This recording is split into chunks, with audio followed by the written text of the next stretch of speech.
विश्वं दर्पणदृश्यमाननगरी तुल्यं निजान्तर्गतम् पश्यन्नात्मनि मायया बहिरिवोत्तं यथा निद्रया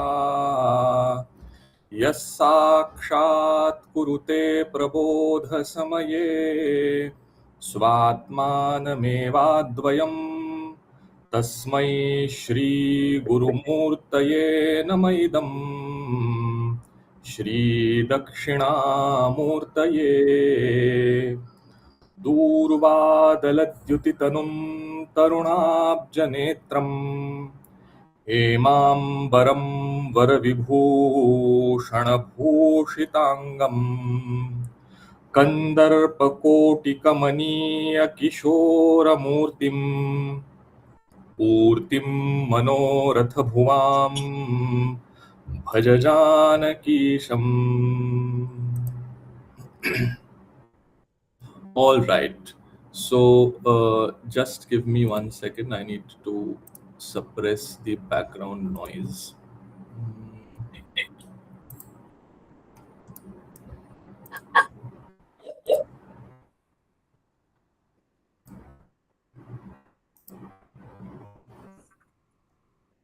Yeah.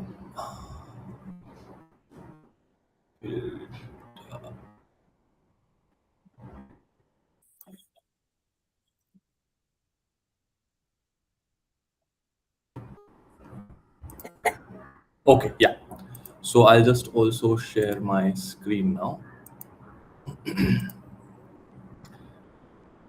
I think you all can see it now. Yeah. Okay. So just to get into flow, what we were seeing was this grand analogy of how the topography or the hydrology of the North Indian plains and the mountains compares with the Manas. And we saw that the rains are falling by sucking out waters from the ocean, which were the Vedas and Puranas. The sadhus then come and take out this water through their tapas and shower it as clouds. So the sadhus were the clouds, and then the waters drain the soil where the seed is the sukrut of the bhakta and the flowering is the bhakti, and finally the water drains into the manas. And then we saw last time that the Sharayu river or the Ghagara, it originates on the southern glacier of the Mansarovar lake. So it is assumed to arise from the waters of the Manas. And we saw what all was happening on its banks. And we had reached Ayodhya, where we had seen that there is a collection of all the sadhus there. And there are little wadis, villages, and towns over there, which is a collection of people who are really realized, who are on that path, and who are just interested in it. So we had completed till Doha Chaupai block number 39. We now begin with Doha Chaupai block number 40. Ram भगति सुर सरित ही जाई मिली सुकीरति सरजु सुहाई सानुज Ram summer जसु पावन मिले महानदु सोन सुहावन जुग बिच भगति देव धुनि धारा सोहति सहित सुबिरति बिचारा त्रिविध ताप त्रासकति मुहानी राम स्वरूप सिंधु समुहानी मानस मूल मिली सुर सरिहि सुनत सुजन मन पावन करिहि बिच बिच कथा विचित्र विभागा जनुसरी तीर तीर बन बागा उमा महेश विवाह बराती तेजल चर अगणित बहुभांति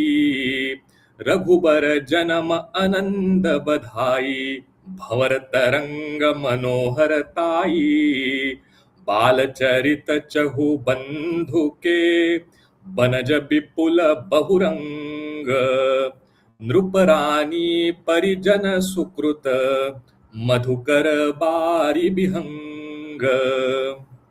Okay.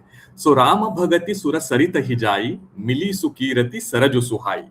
Now Surasari is the Ganga, the river of the gods.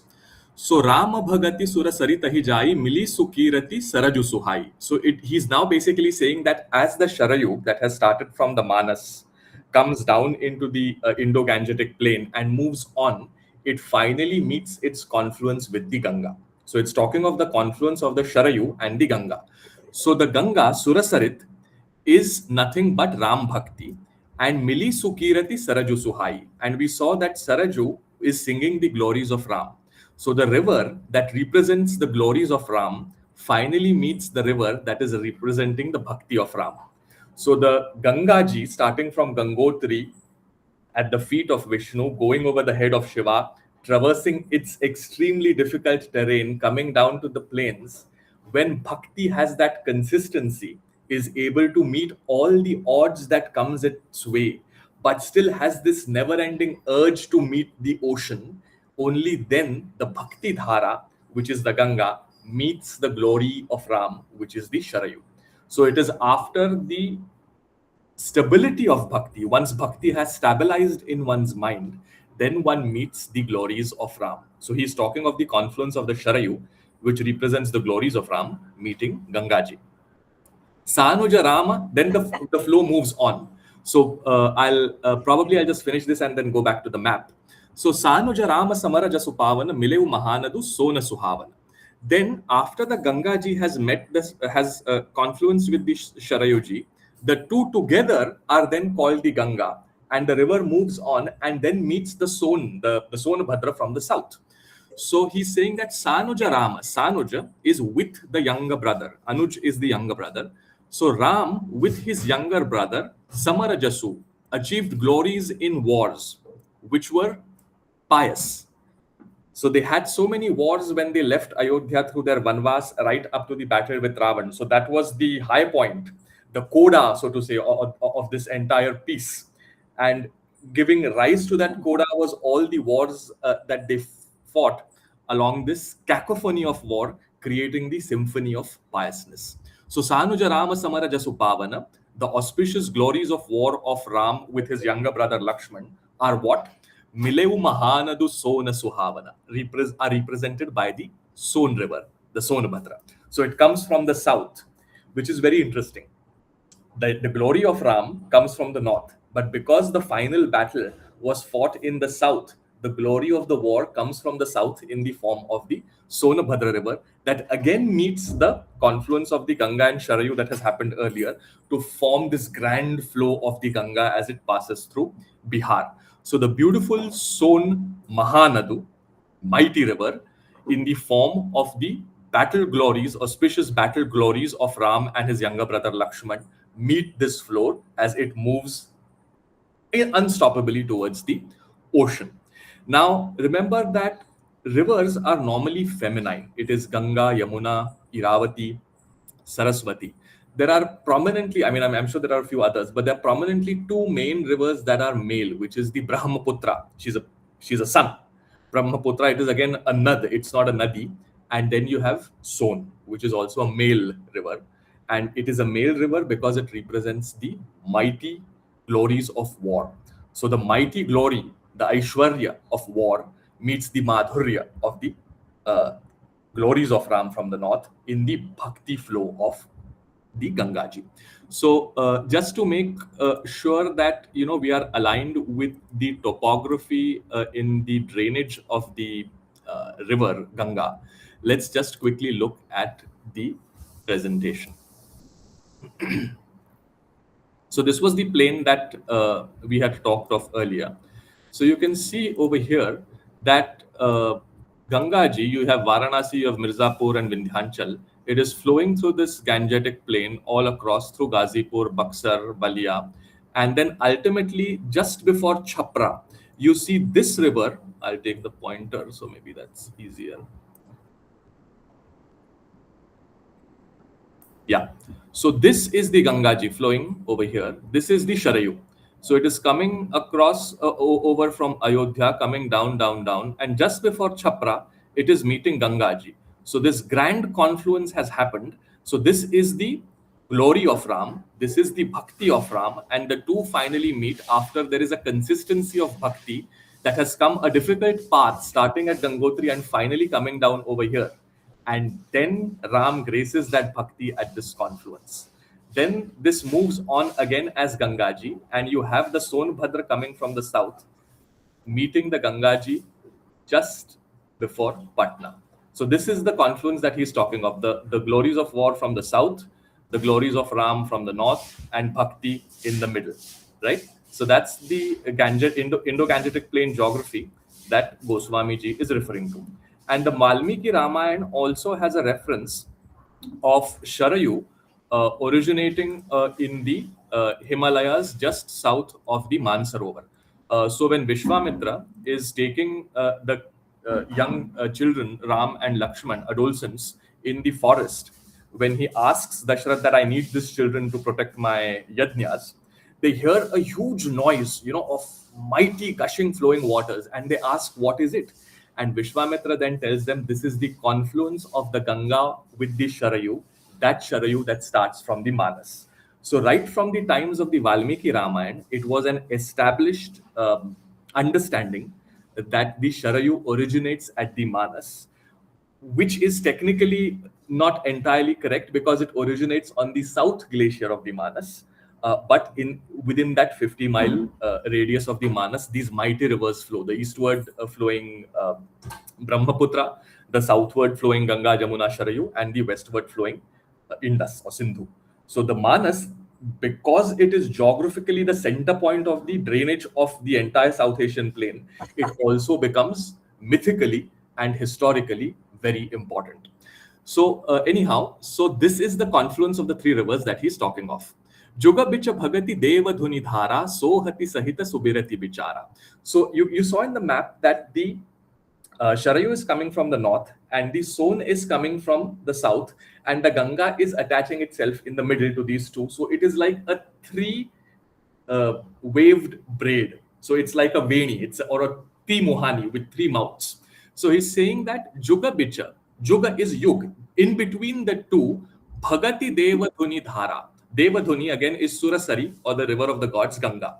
So between the Sharayu and the Son, between this duo, the Juga, lies Devadhuni, the river of the gods, in the form of Bhakti, Sohati, and it is looking beautiful, Shobha pa rahi hai, Sohati Shobha pa rahi hai, Sahita Subirati Bichara, with Vairagya and thought, so with knowledge and Vairagya.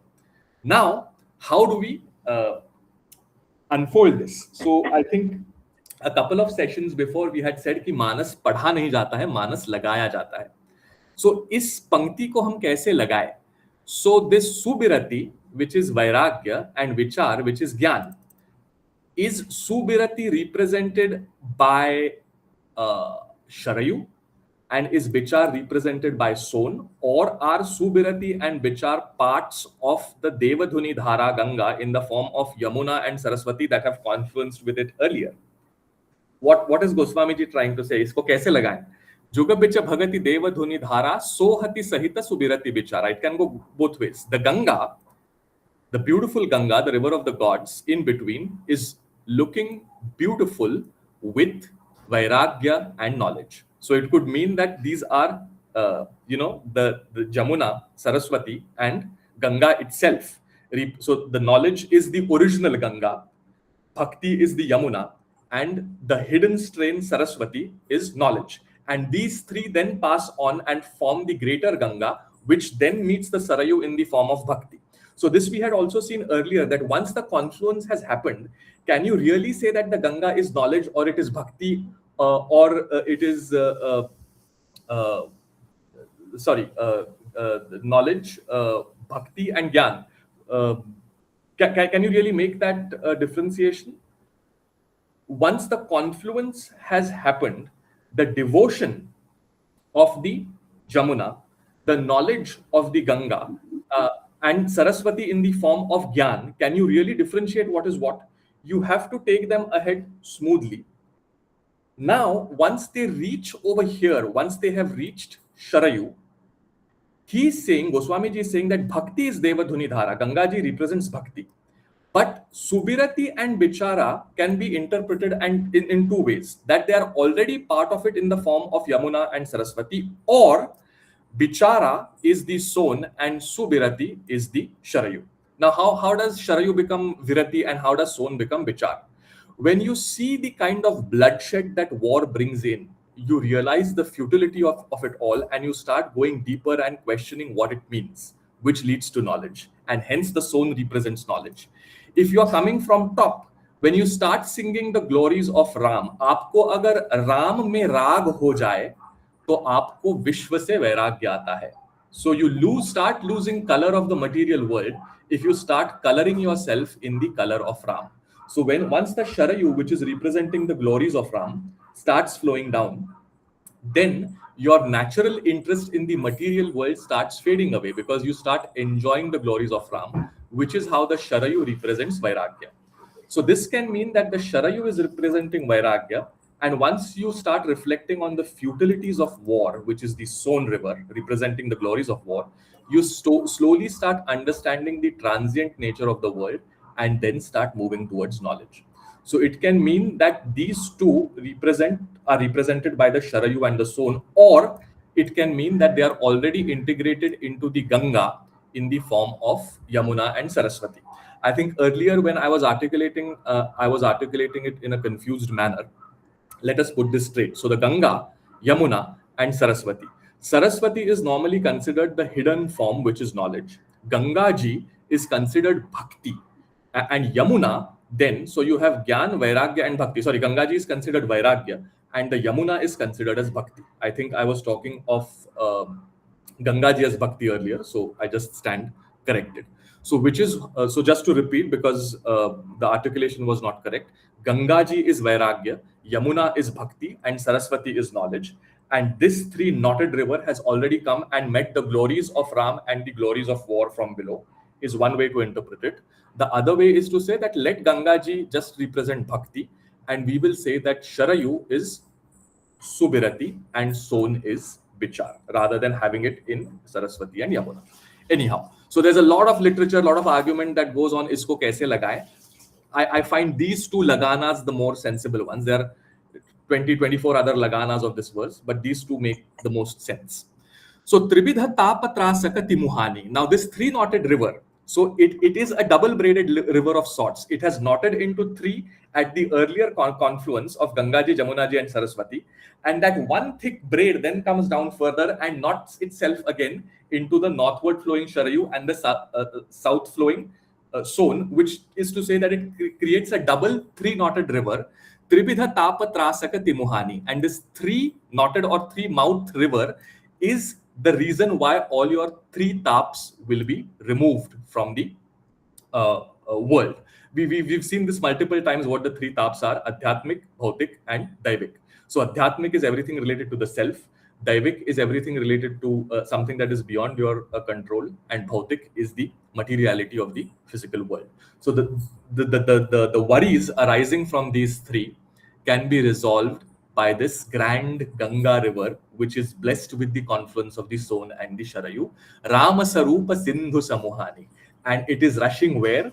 To the ocean, which is the nothing else but the Swarup of Ram.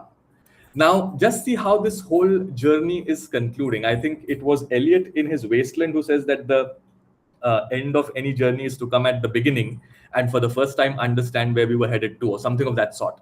So we began at the ocean, which we called as the Vedas and the Puranas.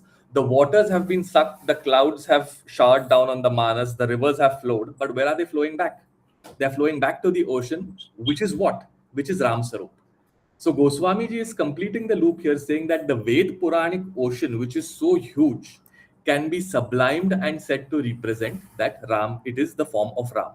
Now, this is not something new that Goswamiji is saying. This is a very long tradition that says what is represented in the Vedas is carried in the story of Rama. And he's just echoing that thought over here when he said that the ocean was the Vedas and the Puranas.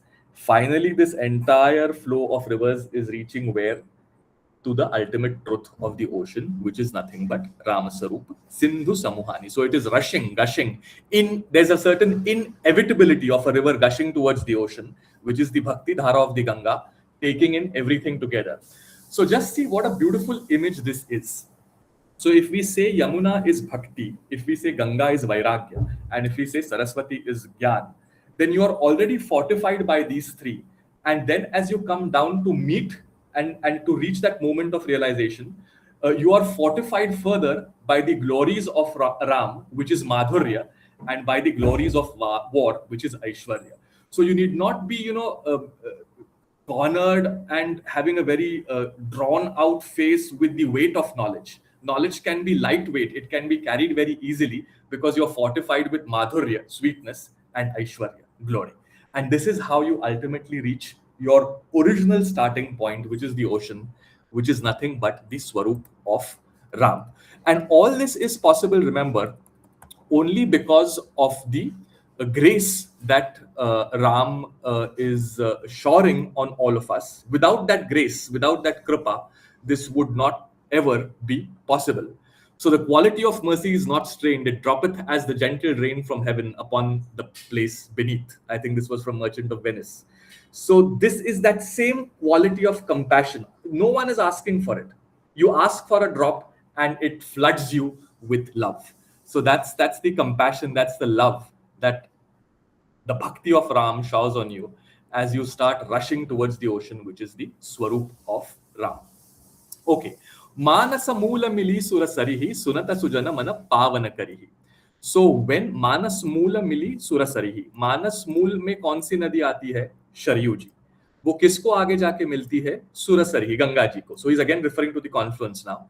So at that point where the Ganga ji meets the Sharayu, which is to say that the glories of Ram meet Bhakti, Sunata Sujana Mana Pavana Karihi. The moment people listen about it, their minds are washed of all sins. Sunata Sujana Mana Pavana Karihi.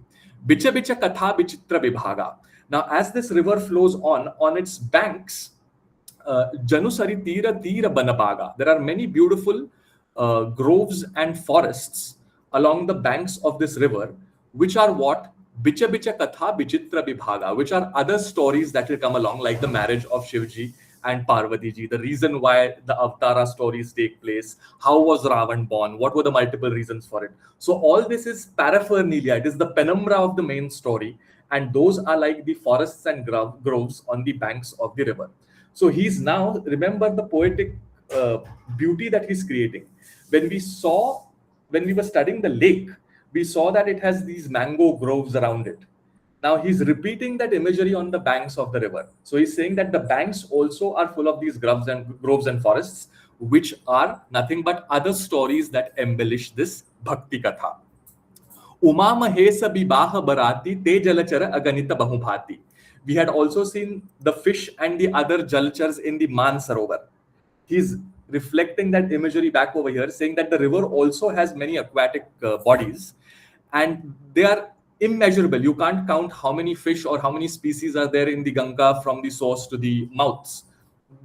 You just can't imagine to ever be able to count them.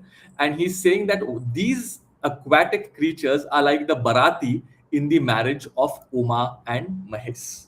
So the marriage, Shivji ki Barat, we will come to. Now we are entering that section. It will come around Dohā Chaupai set 90.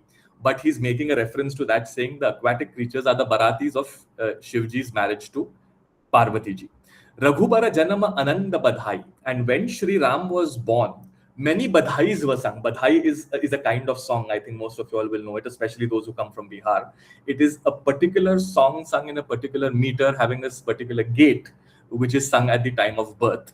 So Raghubara Janma Anan ki Badhai gaane lage log.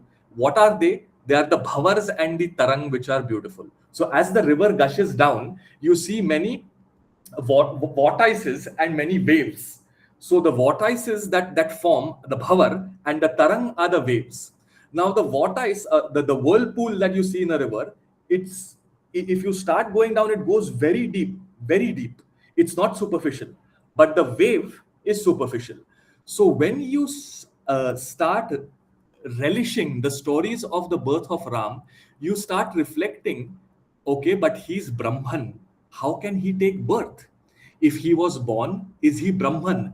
And you get caught in this vortex of questions that take you deeper and deeper and deeper into the quagmire of doubt. That's the bhavar. And you just start enjoying these stories of his Sagun Roop. You start just relishing those stories, keeping doubts aside. They are the beautiful waves. So it can either suck you in or it can carry you forth. So Bhavarataranga, Manoharatai, both of them are beautiful because if it sucks you in, you start going on the Gyan Marg. If you ride on the waves, you're on the Bhakti Marg. So you're worshipping the Sagun or the Nirgun, both reflect the same reality, and hence it is a deep going vortex or it is a superficial wave. So Bhavarataranga, Manoharatai, Bāla Chahu Bandhuke. There were four brothers, Lakshman, Ram Lakshman, Bharat Shatrugna, of course. Ke Banaja Bipula Bahuranga. So there are many beautiful lotuses on the way, which are nothing but the leelas of these four kids. So we saw that there were kamals on top in the Mansarovar. Now you have kamals over here also. But here, as the Sagun form is taking shape, the river is becoming more and more accessible, is becoming more and more visible. The lotuses over here no longer represent the Dohas and the Chaupais that they were representing earlier, but they represent the Bal Charita Chahu Bandhuke Vanaja Bipula Bahuranga. So the multicolored lotuses represent the many leelas of these four little brothers playing in Ayodhya ji. Nruparani Parijana Sukruta Madhukara Bari Bihanga. And the punya of all the queens and of Dasharatha, the punya of all the queens and of the king Dasharatha and his parijans. Why do they have punya? Because they could witness this birth of Ram and his brothers, could see his childhood leelas, and their punya hence is the bee that is hovering around these lotuses. This is an exact echo of what we saw earlier, that the nectar on the lotuses of the Manas can be taken in only by a bee. They are not available to everyone. So someone who is in love and is in the depths of bhakti, only he has access or she has access to the sugandh. But the lotus can be seen from far and wide. The stalks can be seen from far and wide, which is the chaupais and the meaning of that. That was the lotus metaphor earlier.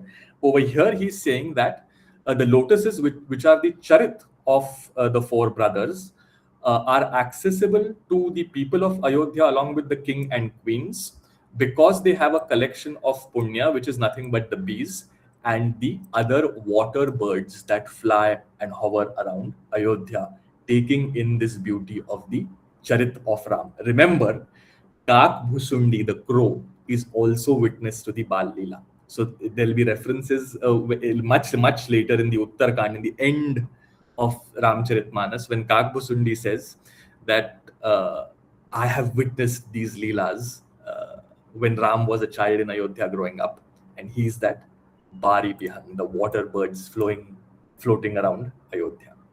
He's a special Kak, of course. He's not like the other Kaks, which Goswamiji refers to now. Siya Swayambara Katha Suhai, Sarita Suhavani So Chabi Chai. Now, Chabi is such a difficult word to translate.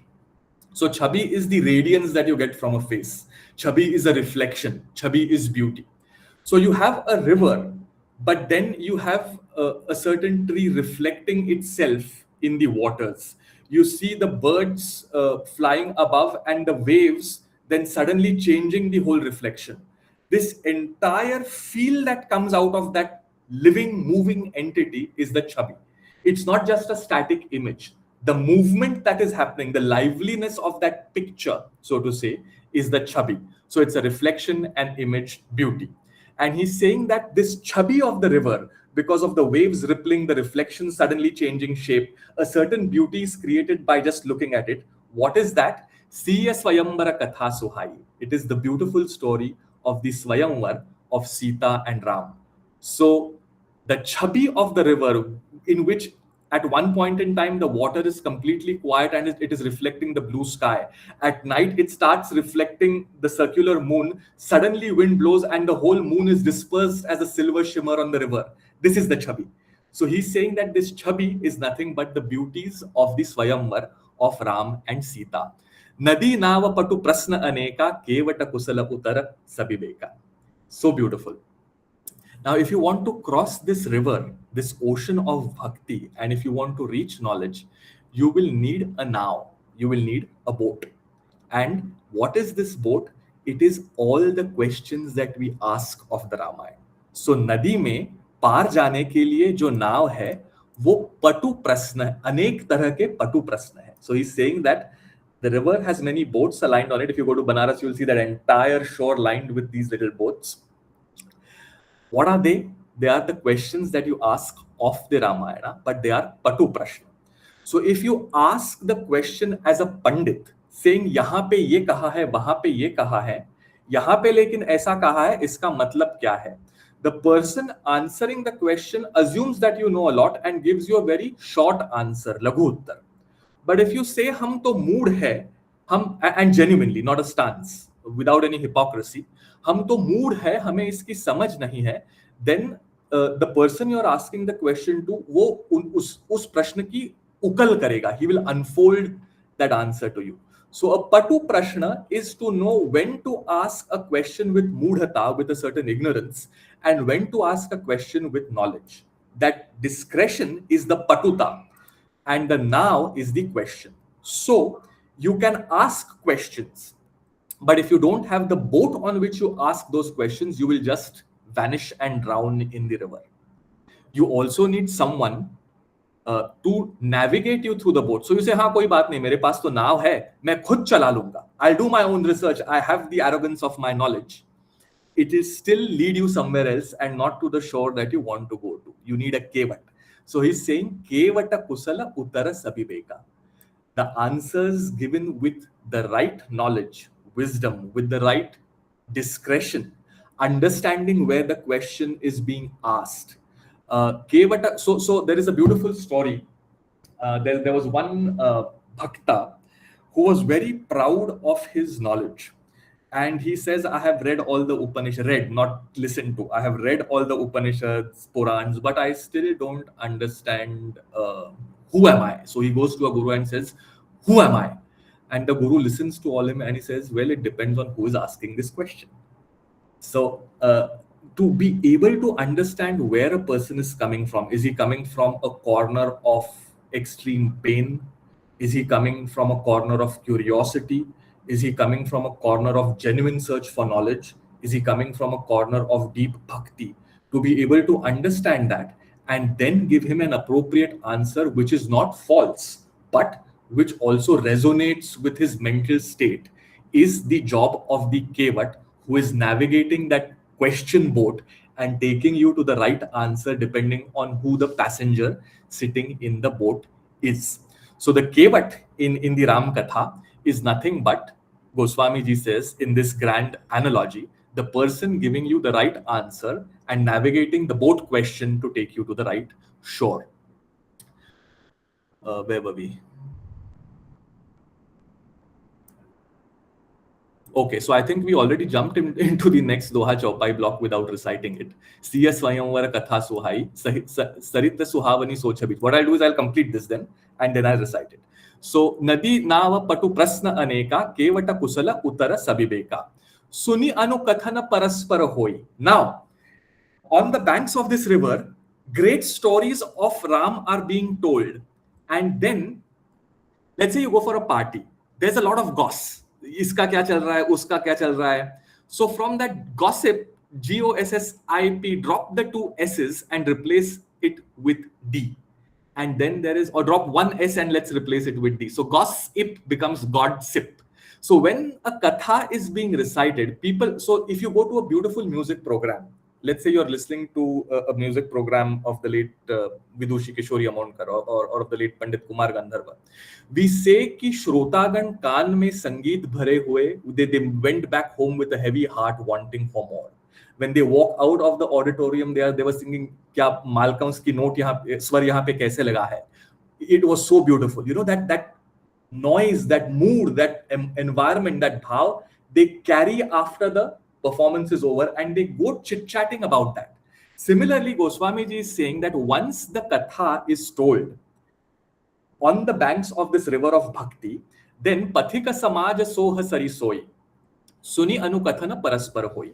So whenever katha is told, people move off from the katha sabha with that mood and they chit chat amongst themselves कि क्या भरत का प्रेम है, क्या राम का स्वभाव है, क्या क्या रावण का अहंकार है, कैसे बताया है. You know, that anukathan, kathan is the story. Anukathan is you go on repeating it after you have left the katha. That is nothing but the pathik samaj soha sari soi. On this river bank come people to just experience the whole topography and geography. They are like those echoing the katha again and again because the katha is being told then and there. So Suni Anukathana Paraspara, they are chit-chatting amongst themselves, saying, अरे यहाँ पे तो इन कथाकार ने ऐसे बताया, उन कथाकार ने दूसरा भाव बनाया. So instead of gossip, there is God sip. They are sipping on the beauties of God.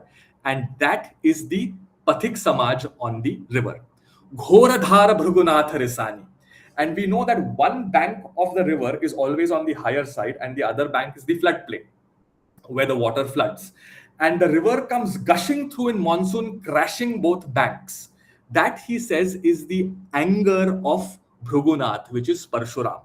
We know that in the Ramayana, Parshuram comes with a lot of wrath, with a lot of anger.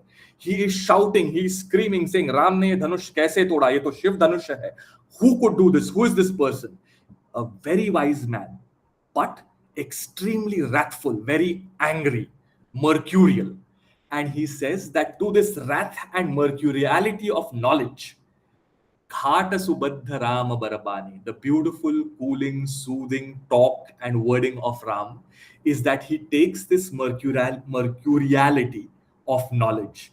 He then carves out beautiful ghats out of it so that this rushing river that is coming and destroying the banks can then be accessed through the ghats. So what is Goswami saying here? Whatever you want to say it in a soft, beautiful, courteous manner. You don't have to be wrathful even if someone else is wrong.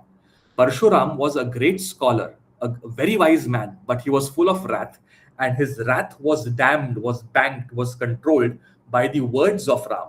So he's saying that this gushing flow of the river is like the wrath of Parshuram, and it was controlled and dammed as ghats on the Sharayu river or on the Ganga river now after the confluence, which are nothing but the words of Shri Ram. Sanuja Rama Vibaha Uchahu. Then the marriage of Lakshman, Ram, Shatrughna and Bharat, the four brothers got married together.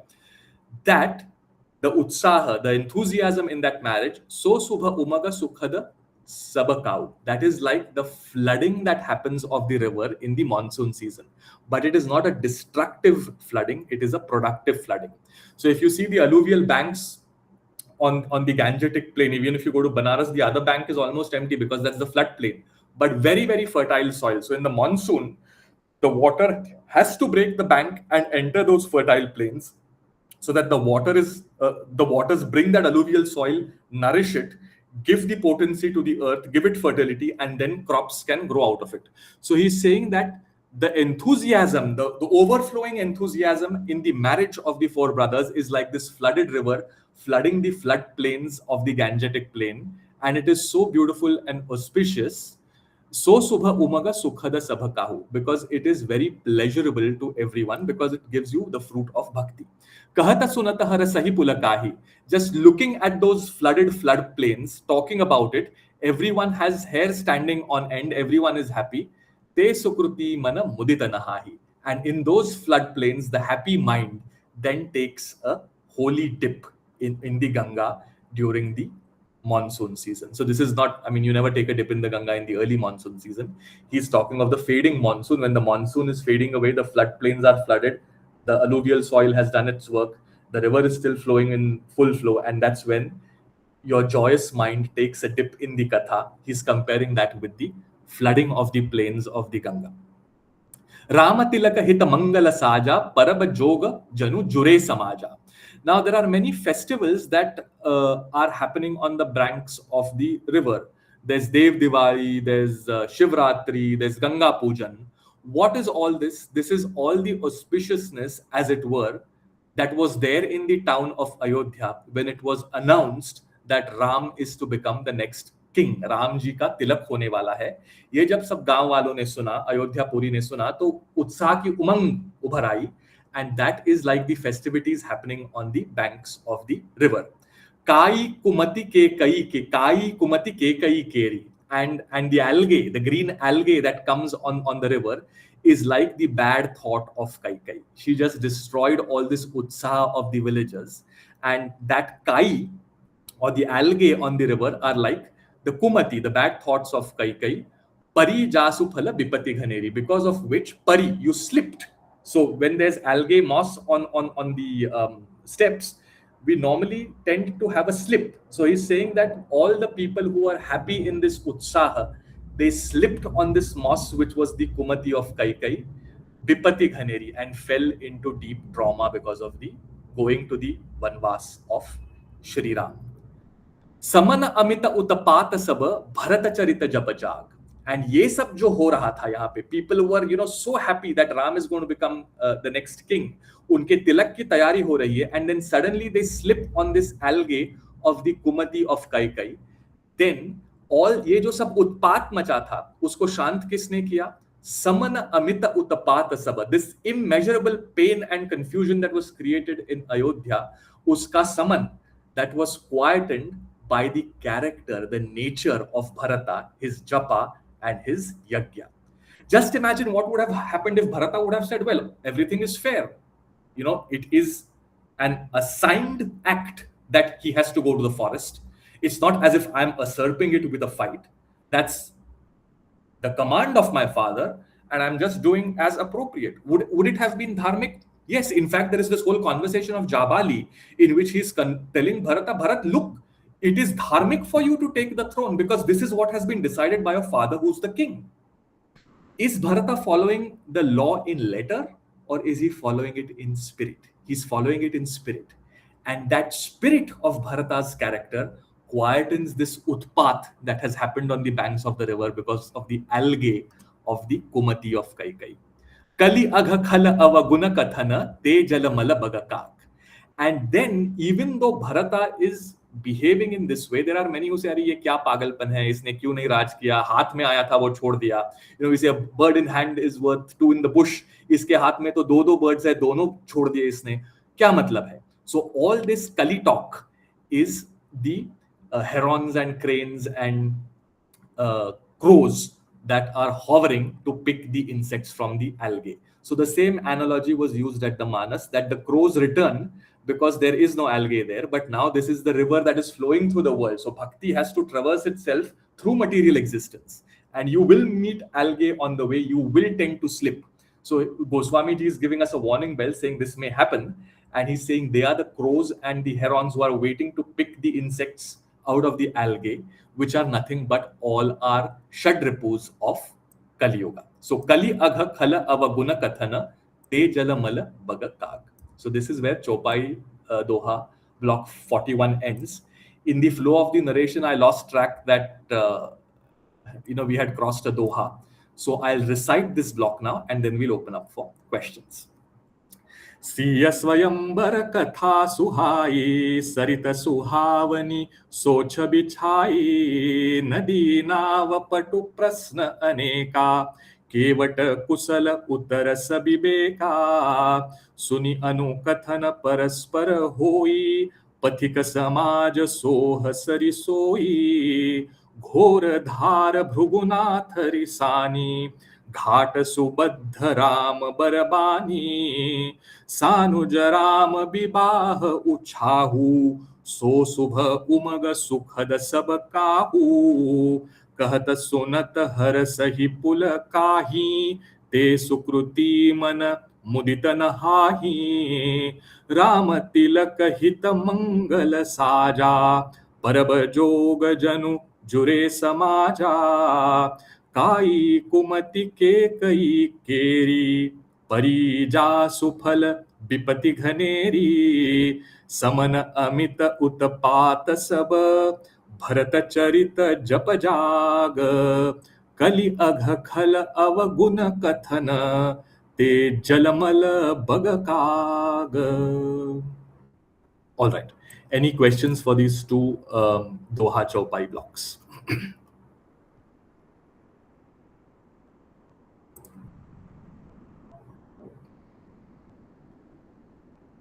Okay. If there are no questions, then we'll move on. Sorry, I mean, we just broke our usual flow because I just ran into two Dohā Chopai blocks. But I think this was quite self-explanatory. So if there are no questions, we'll move on. So now Dohā Chopai block number 42. Now he's defined, okay, so the project of Goswamiji through this metaphor is to define space and time.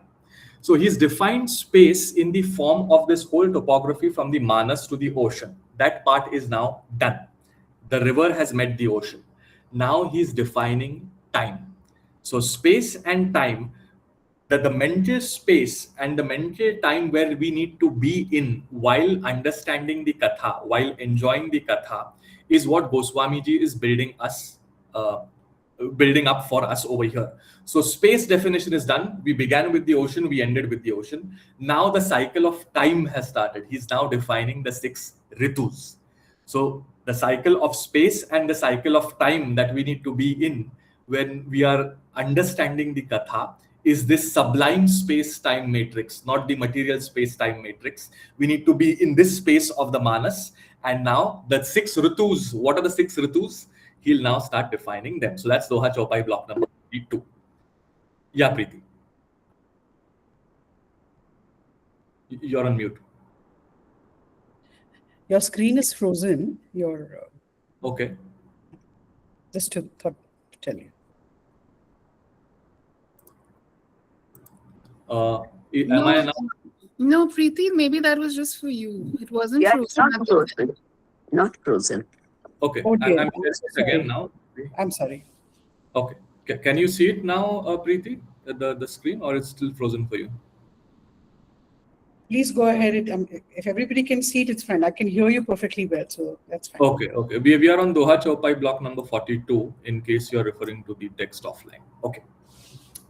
कीरति सरित छहूरि तु रूरी समय सुहावनी पावनी भूरी him him शैल सुता शिव ब्याहु शिशिर सुखद प्रभु जनम छाहु बरन बराम विवाह समाजु सोमुद मंगलमय ऋतुराजु ग्रीसम दुसह राम बन गवनु पंथ कथाखर आतप पवनु बरसा घोर निसाचर रारी सुरकुल साली सुमंगलकारी राम राज सुख विनय बड़ाई बिसद सुखद सोई सरद सुहाई सती शिरोमणि सिय गुण गाथा सोई गुण अमल अनुपम पाथा भरत सुभाव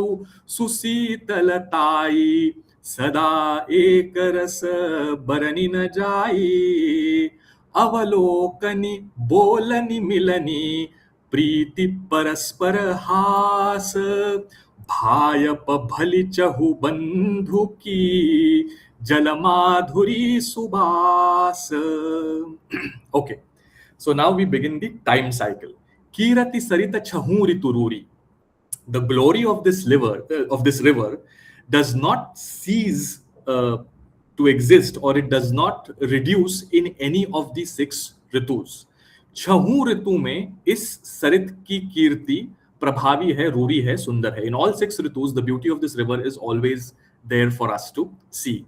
समय सुहावनी पावनी भूरी, and it is at all times beautiful and auspicious. हर समय यह नदी सुहावनी है और पूरी तरह से पावन है. हिम हिम शैल सुता Shiv ब्याहु. Marriage. So the marriage of Shivji with Hima Saila Suta. Hima is snow. Saila is stone or mountain. Himasail is the snow-clad mountain, which is the Himalayas. And Suta is the daughter. So the daughter of the snow-clad mountain, which is Parvati ji. Parvati ji का शिव जी के साथ जो ब्याह हुआ वो him ऋतु माने हेमंत ऋतु है. The ritu that sets after Sharat. So he begins saying that the marriage of Shivji and Parvati ji is like the Hemanta Ritu. Hima Hima Saila Sutaseva Byahu. It's cooling, it's soothing. Full winter has not set in, so not everyone is quietened down. It's just the first glance of the cool season, that Hemanta Ritu, which is the turn of the year, December, January in the Gregorian one. And over here, it will be around Margashirsha, Magh, that time. So, Hima Hima Saila Suta Siva Byahu, Sisira Sukhada Prabhu Janama Uchahu. And then the Shishir Rutu, when winter sets in, everyone is quiet, contemplative. You know, we have this silent night, holy night. Why is it silent? Why is the night silent? Because a child is born. So whenever there is a birth of a child, everything just quietens down. There's a little hush. But that moment is a moment of awe of the wonder of nature. The utsaha and everything comes later. When you do the naming ceremony, the child starts growing. But at that moment of birth, everyone is in awe about the workings of nature. And that quietude of deep winter is the Shishir Rutu, which is beautiful because it was blessed by the birth of Ram. It was a very quiet time. So Sisira Sukhada Prabhu Janama Uchahu. Just see how he's completely warping up time. When is the birth of Ram? It is Chaitra Shuddha Navami. It is right in the middle of Vasant Rutu, Ruturaj. But in our mental time, he's saying that he's born in Shishir, which is to say that he's explicitly saying that the mental space and time that we have to move in when we are enjoying the katha is not the laukik, it's not the physical space and time. So in Tulsidas ji's mapping of the metaphysical time, he's saying that Prabhu Ram का जन्म जो हुआ उस समय जो एक शांति छा गई वो माने इस नदी के तीर पे आई हुई शिशिर ऋतु की सुखदा है. It's the beauty of the Shishir Rutu. Baranaba Rama Bibaha Samaju So Muda Mangala Maya Rituraju. And then what is Vasant Rutu in this mental time? So you have Hemant, then you have Shishir, the depths of winter, and then you come out from it in Vasant. Spring has set in. And what is the Vasant Rutu? Baranaba Rama Bibaha Samaju. The beauty of the marriage of Ram and Sita, the people that gather, the noise, the celebration, that auspiciousness around it is Rituraj. So the marriage of Shivji and Parvati ji is the king of seasons on this river, Rituon ka Raja, which is Madhumas, which is Vasant. Everything is in full bloom, fruits, flowers, temperature is not that hot, not that cool. You've come out from the depths of winter, but you've not been lashed by the Grishma, the heat of the Grishma Rutu. That optimal time is the marriage of Shivji and of Ram and Sita, which is an eternal marriage. That Leela is eternally happening, and that is Rituraj or Basant Rutu. Grishama Dusaha Rama Banagavanu. And then after marriage, when unka tilak ho gaya, suddenly excessive heat that the mind couldn't tolerate came. So the cyclicity of the ritus is the same. Their sequencing, he's not changing. Hemant is followed by Shishir, is followed by Chaitra, is followed by Vasant, the Ritu, not the month. Vasant. So the sequencing of the ritus is the same, but their mental mapping is different. So he's saying that Grishma क्या है? ग्रीष्म राम जी का one में जाना और उससे जो ताप हुआ, उससे जो हाल हुआ, उससे जो पीड़ा हुई, उससे जो त्रास हुआ, that entire slashing of the mind is like the heat of the Grishma Rutu. So Grishma Dusaha, उसको सहा ही नहीं जा सकता, वो दुसह है, वो क्या है? वो राम का वन में जाना है. So these people who were celebrating in Rituraj the marriage of Shri Ram and Sita ji, they are suddenly struck by a heat stroke of Grishma Ritu in the form of the forest going of Shri Ram. Pantha katha khara atapapavano. और गर्मी में लू लगती है, especially if you're in central India or in the Gangetic plain, गर्म हवा चलती है, कान में जाती है, you have to keep your face covered. वो जो लू है, हवा में जो लू आती है, और the heat itself is very rough, khar. So this khar is rough. So all that happened during his travels through the forest. First, he had to let go of his kingdom. Then he had to let go of his parents. Then his brother had to let go of his wife. Then the three went to the forest. Sita was taken away. All the searching of Sita right up to Sundarkand, where Hanumanji then first has a glimpse of Sita. This entire Pantha Katha. So as they are cutting across the geography of southern India, the cycle of time is the Grishma Ritu, which is so painful. Pantha Katha Khara Atapa Pavanu. It is like this loo, and loo, the Hindi loo, जो हवा में लू चलती है, और आतप, the excess heat, is like the Grishma Ritu, which is the story of Ram moving into the forest. Barasa Ghora Nisachararari. Now, Varsha Ritu for us Indians is a very beautiful season, but in the mental mapping, it is the rain of the blood of war. So, Barasha Ghora Nisachararari, निसाचरों के साथ जो युद्ध हुआ और उससे जो शोणित is the blood, शोणित की धाराएं बहने लगी, that is like the rainy season. Now, why is it compared with the rainy season? Surakula Sali Sumangalakari, because this bloodbath that happened in the war, it was nourishing for the Surakulas, for the gods, because they wanted Ravana dead. That is the whole reason of the Avatar Katha, that Ravana was taking up everything from the gods. They wanted him killed.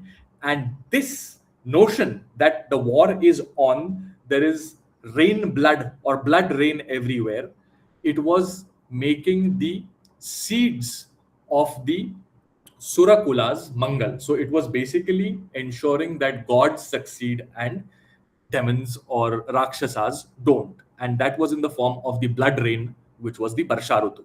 So Barasha Ghora Nisachararari Surakula Sali. Sali is the seed. So it was auspicious for the seed of the gods, which is to say that the gods would not be killed now that the war was done and dusted. Rāmacaritamānasa Sukha Binaya Badai. And then finally Ramji came back to Ayodhya and started ruling Ayodhya. And after all the muddy waters of the monsoon then quietly settles down. The waters start clearing up. The temperatures start getting pleasant. That is the coming of the Sharad Ritu. What is that? Ram Raj. So Ram Raj में सब एक दूसरे के साथ, without hatred, without animosity, they are living together with humility, respecting each other. That is Bisada. That is the delightful, bright, happy Sharad Ritu of Shri Ram, the Ram Raj. So we have now completed the 6 Ritu cycle of mental time. We began with the Hemant being the marriage of Shivji and Parvati ji, Shishir being the birth of Ram. The marriage of Shri Ram and Sita ji is Rituraj Vasant. Grishma Ritu is the going to the forest of Ram, and the heat on that way is everything that happens on the way of the story. The monsoon then, after Grishma, we are awaiting that now, is the bloody war that happened where blood rained, which was, a blessing, not even in disguise. It was an open blessing for the gods that nourished the seeds of the deity clan.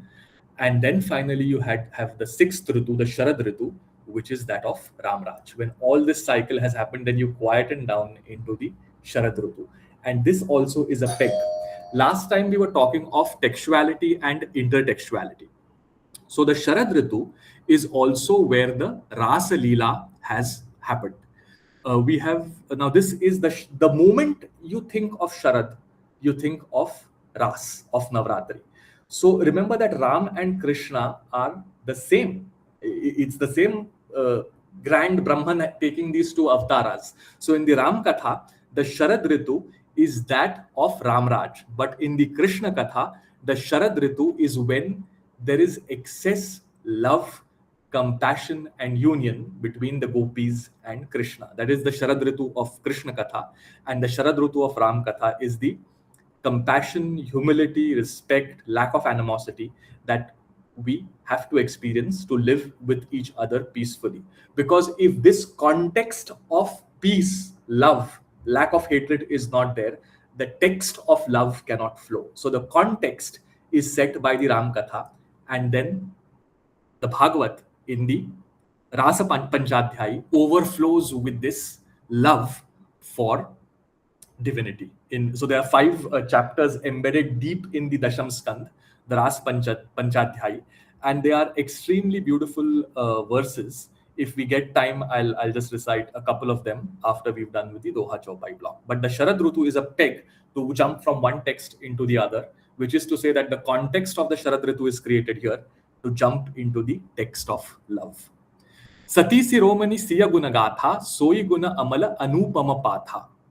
Now, he's saying that Sita ji is a doyen of a personality, and her glories are like the qualities of this water, which is completely clean and pure. Soiguna amala anupama patha. Patha is the flow or the channel of water through which the river is digging its way through, and it is so clean and pure, like the character of Sita. Bharata subhau susita latai. The water is not hot; it is cooling, and that coolness of the water is like the swabhav or the character or the personality of Bharata. Sada ek rasa barani na jai. And this coolness and cleanliness of the water is consistent. It never dips below in quality. It never gets agitated in this mental flow of space and time. And it is so uniform that it cannot be described. So what is uniform? The staid character strength of Bharata and the beauty of Sita's character. Everything keeps changing, but these two stay like the pole stars in the Katha, never changing, always giving us direction of what to do and what not to do. So he's saying that is like the clear waters and the taste or the madhurta of the flow of the river. Avalokani bolani milani priti parasparahas. Now he's talking of the 4 brothers. इन चारों बंधुओं का एक दूसरे की तरफ बस देखना, अवलोकनी, बोलनी, एक दूसरे के साथ बात करने का तरीका, मिलनी, the way they meet, of course, the grand meeting. I mean, in any world literature, I might risk saying this, in any world literature, there is no meeting so beautiful between 2 brothers as is there between Bharat and Ram. So, avalokani, the looking at each other, the speaking with each other, the meeting each other, and their mutual love for each other, and their smiling, loving ways with each other. Bhayapa, of brotherhood. Bhayapa is brotherhood. Bhalichahu bandhu ki jalamadhuri subas. So the sweetness of that water is like the loving looks, talks, meetings, and love that the 4 brothers have amongst each other. That's the sweetness of this water that flows on and meets the ocean. So with that, we stop at Doha Chaupai block number 42. Any questions, comments, or remarks?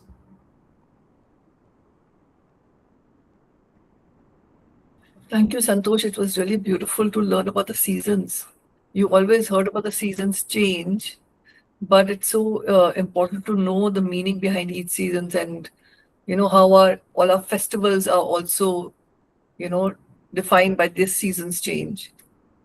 So thank you for that. This is beautiful. But you know what amazes me, that when the text was written and how it is still valid, how everything in that about human behavior, about relationships, everything is still valid, even in this world of artificial intelligence and everything, of speed. Wonderful. Thank you for that. Yeah, totally. I mean, which is why this is a classic, right? Whenever you read it, at any point in time, you open any page and it's just showering beauty. I mean, look at the metaphor. We began, I think, at 36, 37. There's Doha Chaupai block 42. The metaphor still is rolling on. We began with the Mansarovar. We have now met the ocean. The river has flown down. The space topography is established, the time topography or the time scale is established, and in this space time of the Manas, and so we have created a moat around us of this space and time, and it is in this bubble. We say that in the modern world we move in our own bubbles. You read a book, you get a recommendation of that book. You meet someone, you meet his or her friend, you are in the same bubble. So Goswami ji is creating a bubble of sorts around us of space and time, saying now when you are going through the Ram Katha, you have to be moving around in this fortified bubble of space and time. I've told you what the seasons are in time. I've told you what the geography is in space, what it means.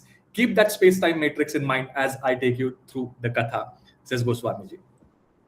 Also, when you just said that जो राम और भरत का मिलाप है, which a lot of people have talked about, उसका सुंदर मिलाप है ही नहीं. It's the most beautiful this thing. Despite what Bharat inflicted on Ram, unknowingly or unknowingly, right? There's a lot to learn from that about, there's a lot of learning that comes from this, where you don't target people for a circumstance or a happening and go beyond that and look at the circumstance of the happening beyond people who are involved in it. It's really beautiful. There's lots to learn from this. In fact, when this whole incident happens of Kaikeyi banishing them to the forest, and when Bharat comes back from his uncle's or Mamaji's place, he's on a complete guilt trip. He's just not able to handle that, because he says, if I were not born, this situation would never have arisen. And he is just so disturbed by this whole happening. He's saying it is because of me. I mean, he's no party to it. It is his mother, basically. But he's saying that because the very fact that I exist created all this turmoil. And he's never able to really come out of that guilt until Ram finally comes back and takes charge of Ayodhya. So for these 12 years, he's in that 12 to 14 years, he's in that continuous guilt, from the happening to the coming back and the coronation of Ram again. That I am the origin of all. Whereas actually he is not. I mean, he's got nothing to do with it. It's basically Kaikeyi who's done all this scheme, but he carries that guilt along with him. And then just imagine what it could have turned into a complete soap opera, right?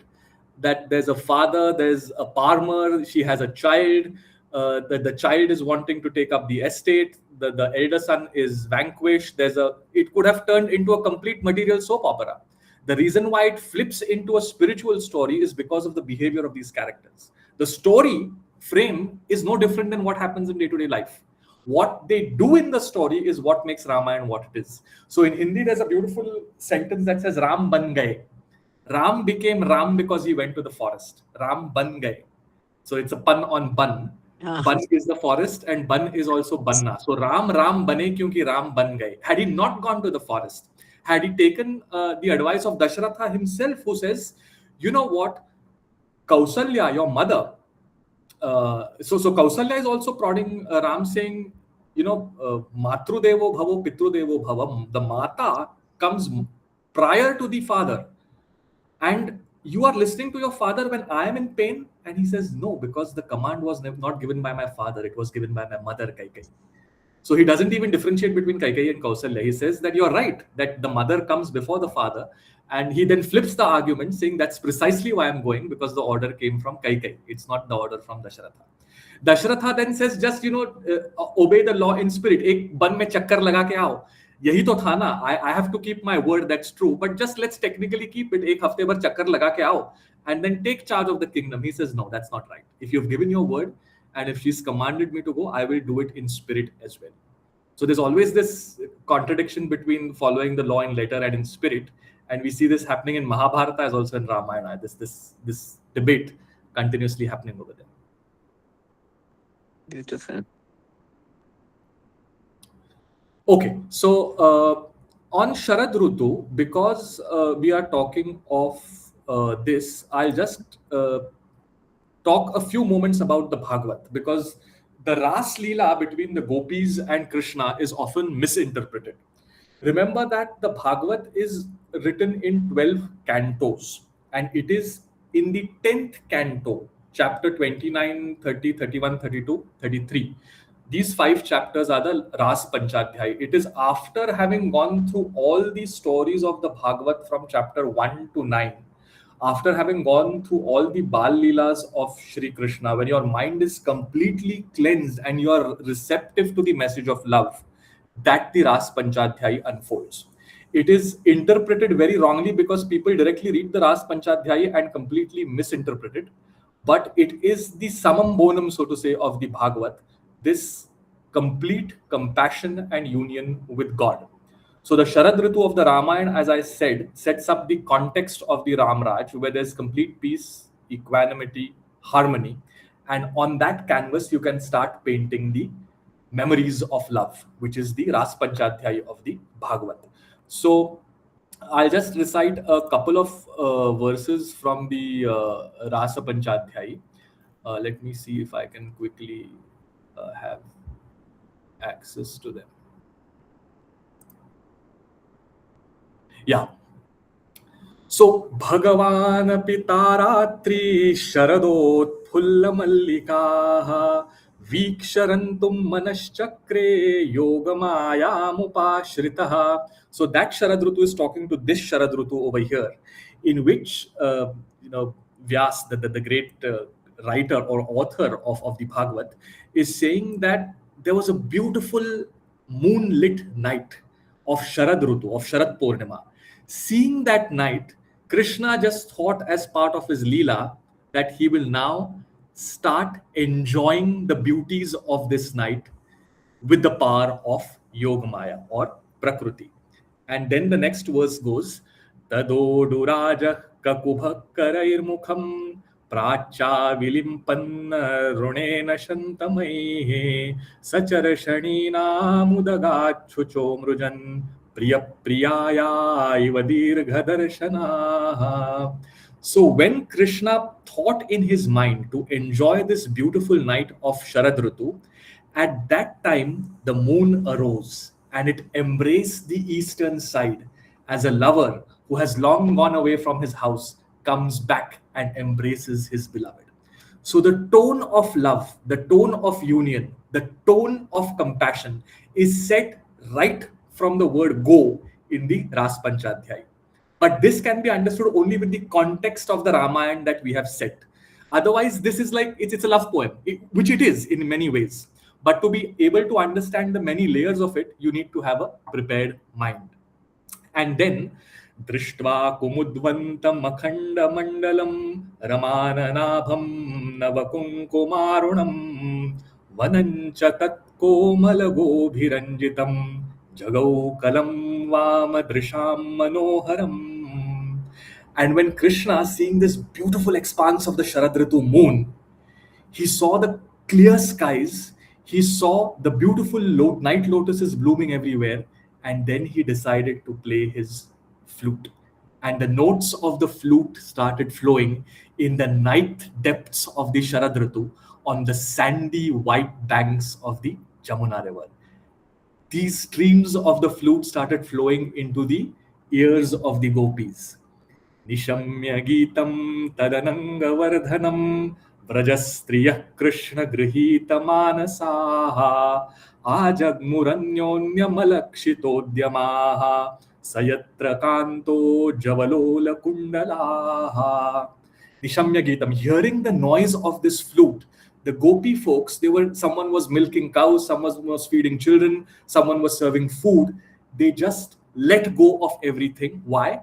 Krishna Kāṇḍa. Their minds were captured by Krishna through his flute.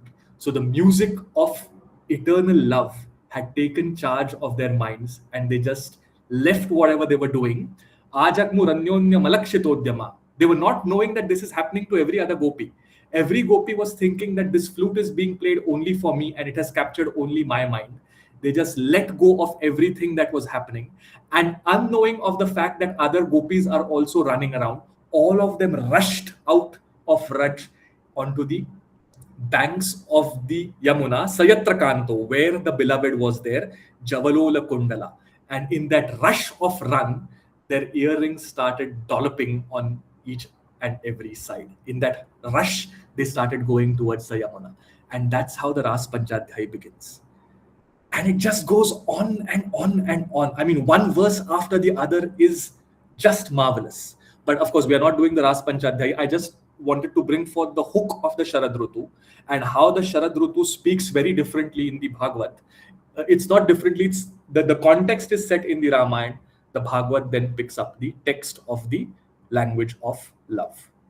Anyhow, okay, back to our text now. Any questions on this? If not, we'll move to Doha Chaupai block number 43. आरति विनय दीन तामोरी लघुता ललित सुबारी न थोरी अद्भुत सलिल सुनत गुणकारी आस पियास मनोमलहारी Ram supreme ही पोसत पानी हरद सकल कली कलुष गलानी भव श्रम सोसक तोसक तोसा समन दुरित दुख दारिद दोसा काम कोह मद मोहन सावन विमल विवेक विराग बढ़ावन सादर मज्जन पान किए ते मिटहि पाप परिताप हिये ते जिन्ह एहि बारी न मानस धोए ते कायर कलिकाल बिगोए तृषित निरखिर बिकर भव बारी फिर हहि मृग जिमी जीव दुखारी मति अनुहारी सुबारी गुण गन गनि मन अनहवाई सुमिरि भवानी शंकर ही कह कवि कथा सुहाई अब रघुपति पद पंकरुह हिय धरी पाई प्रसाद कहूँ जुगल मुनि बरय कर मिलन सुभग संवाद Arati Binaya Deenata Mori. And now he's finally putting the capstone. So we are reaching a very important point of the narrative. So end of Doha Chaupai block 43 is considered the end of the Amuk. Amuk is the preface. So he's written a long preface through which we've traversed across the last 4 months or so, in which he's taken us through so many different territories. And at 43, he concludes this Amuk or preface. So he's saying that in this Amuk or preface of 43 verses, Arati, I've shown my complete lack of competence and hence I'm prostrating before Hari. Binaya, I'm going with complete humility. Deenata, I'm helpless. Arati Binaya Deenata Mori, Laghuta Lalita Subari Nathori. Now, if you want to drink water, it might be very transparent. It might be very sweet. But what do you do if it is heavy? I mean, not nuclear heavy, but heavy as in non-potable water. It will completely destroy your tummy. So water, we say, has to be light. वो पचने योग्य होना चाहिए. पानी भी पचना चाहिए. You need to have the capability to digest water. And not every water is potable. And even if it is potable, it could be heavy water with some mineral elements that don't help digestion. And that water is not good for our stomachs. So he's saying that I am no heavyweight. Goswami ji is saying कि मैं बहुत ही हल्का हूँ. क्योंकि मेरे में आरती है. I was completely helpless. I am not wise. I am not a great poet. I've shown all my flaws earlier. And because I am not a heavyweight, this water carries a certain lightness because I am so light. तो ये पानी में जो portability है, the quality of that water being potable is my laghuta, is my ability. Or my lack of ability is the lightness of the water. Because if I would have been a very heavy scholar, the water also would have been very heavy. So the lightness of the water is my condition of the mind, which is very light, helpless, and asking for grace and mercy. Adabhuta salila sunata gunakari. And this is what makes the water very, very potable. Gunakari. Asa piyasa manomalahari. It destroys all the dirt of the mind and quenches all your thirsts. So this is such an interesting verse. He's saying that had I gone to the Ram Katha with the arrogance of knowledge, saying isme kya hai, usme kya hai, ye to bilkul wishy-washy hai, it would not have done the trick. But because I have approached it with a certain lightness, because I myself am so helpless, it has given the waters of the Katha a certain light and beautiful quality that on the one hand cleanses the mind, and on the other hand, it quenches our thirst. Now, what is the best thirst quencher? The best thirst quencher is to give up want. See, because our material thirst can only be quenched. It is the nature of things. It's, any material want is transient.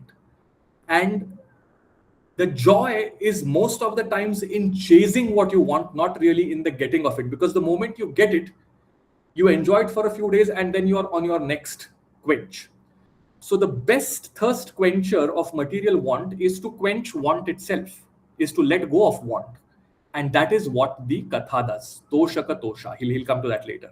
Which is why it is the ultimate thirst quencher. Aas मुझे कुछ चाहिए, ये जो आस है, उसकी जो प्यास है, उसका हरण करने वाली और मन के मल का नाश करने वाली ऐसी यह पावनी कथा है और उसका हल्का पानी है।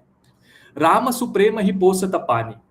Drinking this water will make you nourished with the love of Ram. Harata sakala kali kalusha galani. And it will wake you up from the galani, from the sleep, or from the complete ignorance of the kalikal that we are residing in. Bhavashrama sosaka tosaka tosa.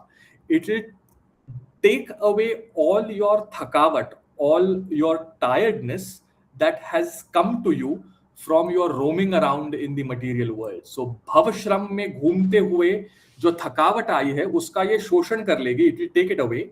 Toshaka tosha, it will quench your quench. So you want something, that very want will be quenched by the katha. You will cease to want anything, which is to say you will cease to be thirsty because you are now on the eternal waters of the katha. Bhavashrama sosaka tosaka tosa samana durita dukha darida dosa. And then it will burn all your poverties of the mind, all your poverties, all your bad qualities, your pain, your sorrow, and also all your negative qualities, simply by wading your way through the waters of the katha. Kam, lust and desire. Koha, krodh, anger. Mother, intoxication, wealth, power, youth, money, contacts, access, all kinds of intoxication. And physical intoxication. Moha, a certain sense of confusion, confoundment, ignorance. Nasavana.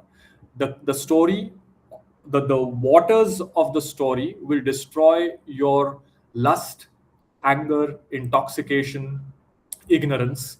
Bimala bibeka biraga badhavana, and it will increase and make pure your sense of discretion between right and wrong, between doable and non-doable, and also your vairagya. Your dispassionate movement in the world will be encouraged by the katha, badhavana.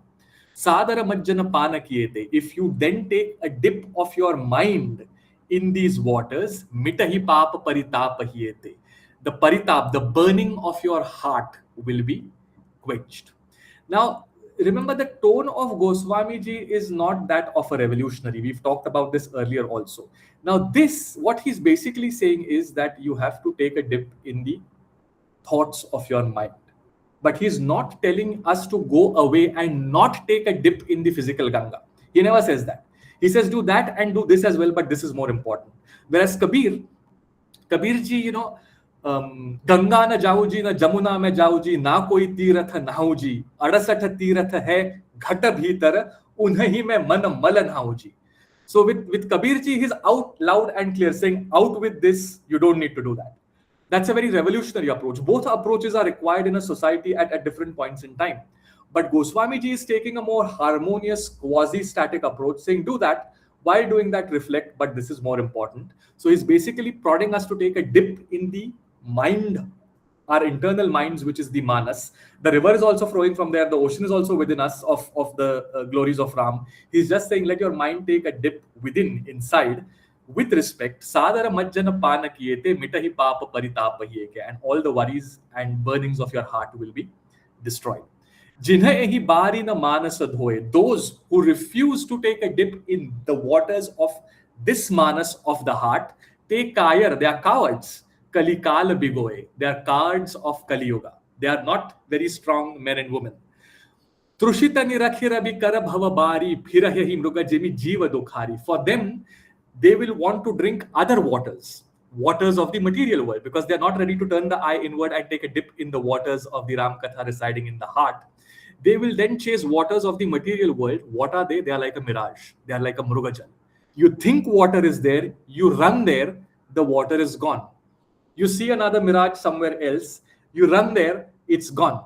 So he's saying that these people who refuse to turn the eye inward and take a dip within, they will remain permanently thirsty. Trushita nirakhi rabi kara bhava bari. Rabi kara. Sun ke rays ke karan jo bari hai. Bari is pani. So he's saying that the world and the material wants in the world are like the sun. That sun is shining through and creating a mrugajala, a mirage. and we will start then as Kalimala infected people chasing this water that first of all doesn't exist. When we reach there, we are already burnt by the heat. We see another mirage, we start running behind it. It's called a mirage, right? What is it? Am I using the right word? Water that doesn't exist, but you see when the sun is shining. Yes, Yeah, yes. yeah. So you start running after the mirage. Phirahi mrugajimi jiva dukhari, and like a deer chasing a mirage, you will go there and you will return with pain and even more thirst for water that actually does not exist, and it cannot quench any thirst. You just need to turn the eye inward and take a dip in the waters that reside within you. So this metaphor of the deer is also very popular. Hirana samaja bhuja banacharana. There's another beautiful bhajan that says, "Oh dear, mind well on which grass do you feed?" Because in the forest of the material world, there are many killers, huntsmen who would want to kill you. So the deer metaphor is again a very common metaphor. Goswamiji goes back to that saying, if you move in the wants of the material world, you are like a deer chasing a mirage. That's never going to happen. Mati anuhari subari gunagana gani mana anhavai. And he says, I, Goswamiji, on the other hand, I have counted all the good qualities of subari, of this good water, according to my own intellect. So what is he referring to over here? He's referring to this entire journey that he's taken us from the ocean of the Puranas, sucking out the water, showering it on the soil, entering the Manas, the flow of the river going back to the ocean. And in this circle, he's counted so many good qualities of these waters according to his own intellect. So he's saying, मेरी मति के अनुसार इस सुंदर पानी का गुणगान मैंने किया है. And then बस गुणगान नहीं किया है, मेरे मन को उसमें नवाया है. I have taken a dip in this holy water that I have presented to you.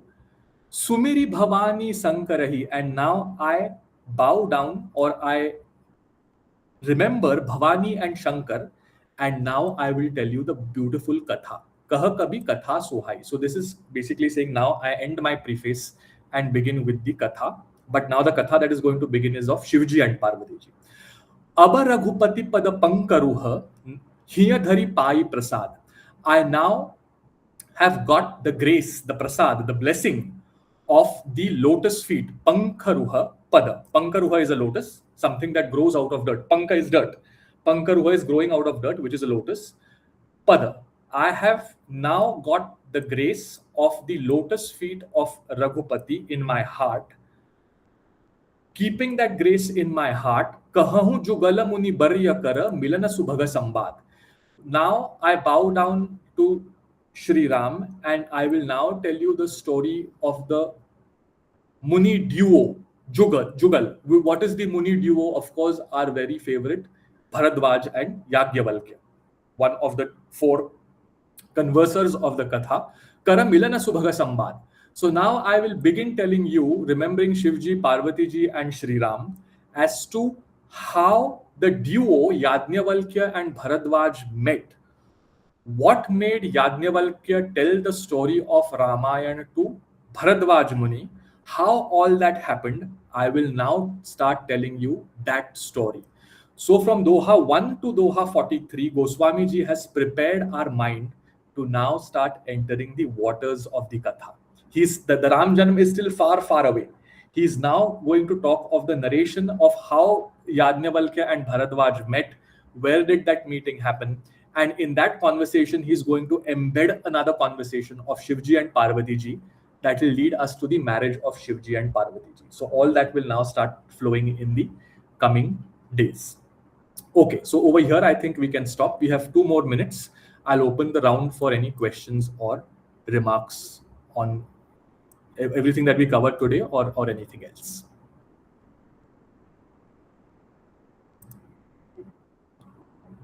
Yeah, Nutanji. Santosh, I want to thank you. We met in Friday Stories at Nita's place first time. Yes. Afterwards, Sunita shared the episodes. So as if I got this green signal for this divine journey, and you accepted me in this journey. So thank you so much. And I liked your presentation with the references and pictorial presentation. It's very good. And one thing is that I don't have to take the notes right now while I'm listening to you, because you are sharing the recordings later. So I can concentrate on listening to you, and later I can see whatever I want to see through the presentation. So as if the grace of Ram is showering on me. Thank you so much. Thank you so much. Thank you very much. Santosh, I had a kind of a question, comment, but I think it may be too long an answer, but I just wanted to leave it over there, which is, why do you think Tulsi used these different narrative points of view, whether it was Yajnavalkya, Shiv Parvati, and then Kakbhushundi? What were you trying to achieve by sort of having these 4 points of view or narrators? Because that's quite masterful, actually, to do that, right? Yeah. So, a short answer to that would be, see, Ramayana is looked upon in 2 ways. Yeah, one is as a story that happened at a point in time, X years ago, or mutually exclusive from that, a beautiful story. We don't really care whether it happened or not. So these are 2 extreme, the totem poles of that spectrum. What Goswami ji is saying is that through this story, we are trying to access certain spiritual truths. And it doesn't matter whether it is a story on the one end or whether it happened at a point of time in history, because the notion of time and space through which we are looking at it itself is delusional. So he's creating a different space-time matrix for us, saying this story is told in so many ways, so many times, in so many iterations. So when you say that it happened at a particular time, which of these are you referring to? That's one. And if you say it never happened, then what about all these Katha traditions that I'm telling you? Where did they come from? So he's trying to basically blow out our steadfast understanding of space and time by saying that itself is delusional, on the one hand. And on the other hand, he's saying that this is not a point in history. Don't reduce it to that.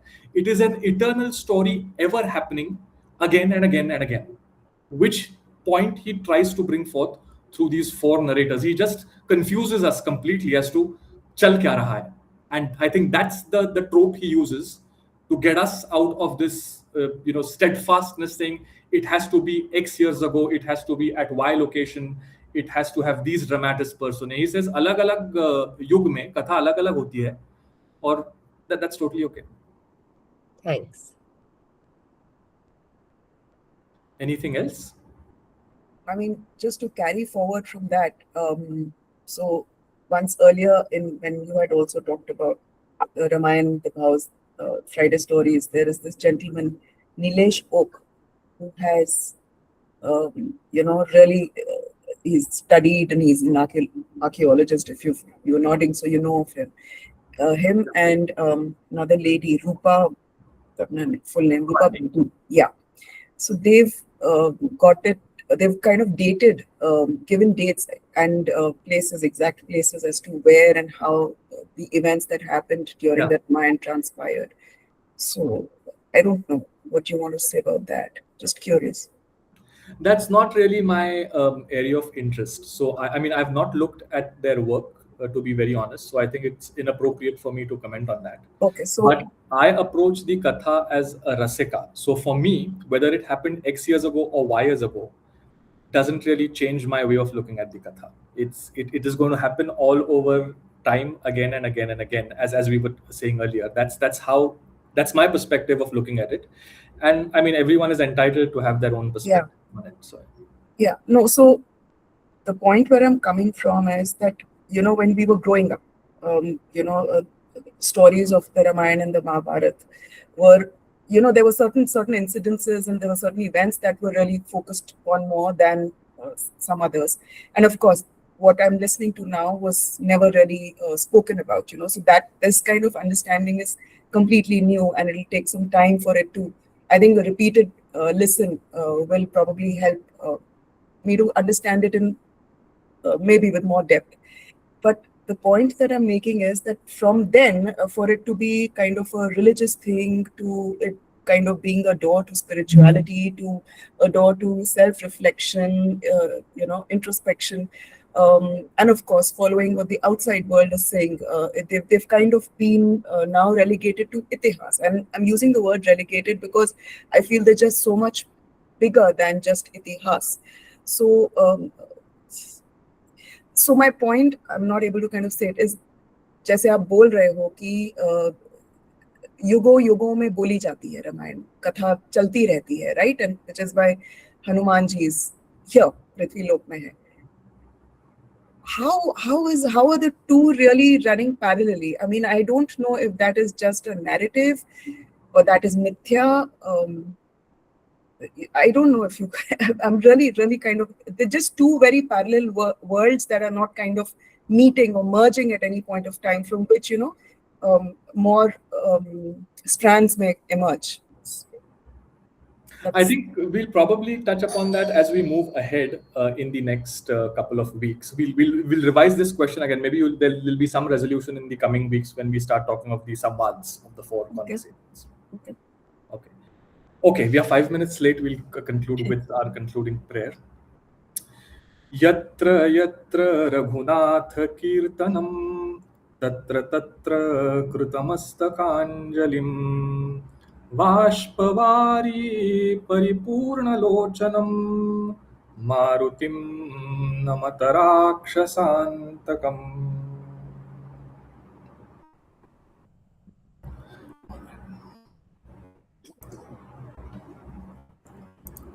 Thank you, Thank you, Santosh. Santosh.